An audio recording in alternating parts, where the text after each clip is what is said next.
SNAP benefits cut off during shutdown, driving long lines at food pantries.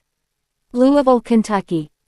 People across the country formed long lines for free meals and groceries at food pantries and drive-through giveaways Saturday, after monthly benefits through the Federal Supplemental Nutrition Assistance Program, or SNAP, were suddenly cut off because of the ongoing government shutdown.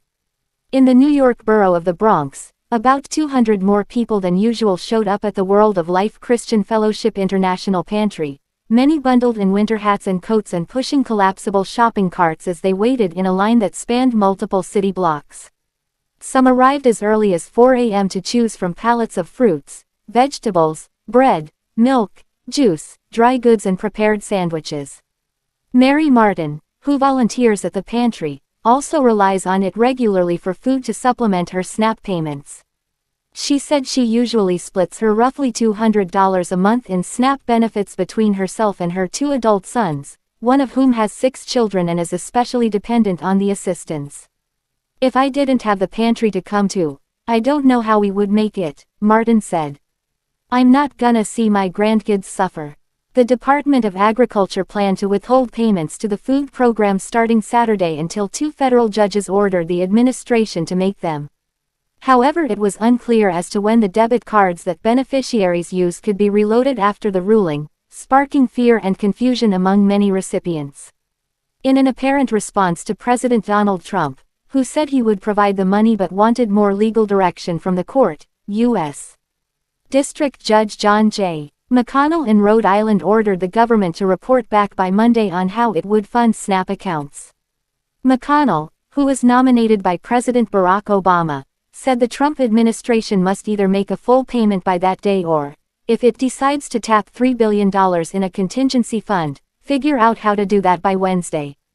The delay in SNAP payments, a major piece of the nation's social safety net that serves about 42 million people, has highlighted the financial vulnerabilities that many face.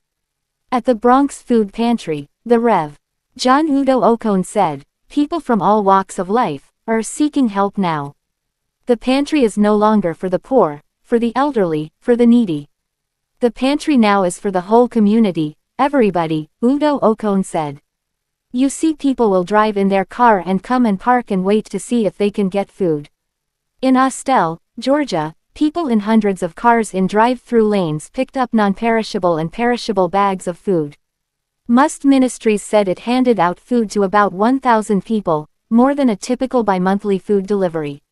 Families in line said they worried about not getting SNAP benefits in time for Thanksgiving. At a drive-through food giveaway at the Calvary Baptist Church in Louisville, Kentucky, SNAP recipient James Jackson, 74, said he is frustrated that people are being hurt by decisions made in Washington and lawmakers should try harder to understand challenges brought by poverty and food insecurity. "If you've never been poor, you don't know what it is to be poor," Jackson said. "I hope that it turns around. I hope that people get their SNAP benefits, and I hope we just come together where we can love each other and feed each other and help each other." While there is typically a long line for Calvary Baptist Church's drive-through events, the Rev. Samuel L. Whitlow said, "The walk-in food pantry has seen increased demand recently with roughly 60 additional people showing up this week." And in Norwich, Connecticut, the St.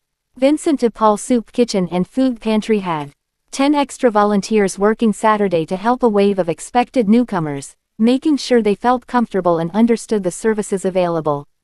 Besides groceries and hot meals, the site was providing pet food, toiletries and blood pressure checks. "They're embarrassed. They have shame. So you have to deal with that as well," Director Jill Corbin said. "But we do our best to just try to welcome people."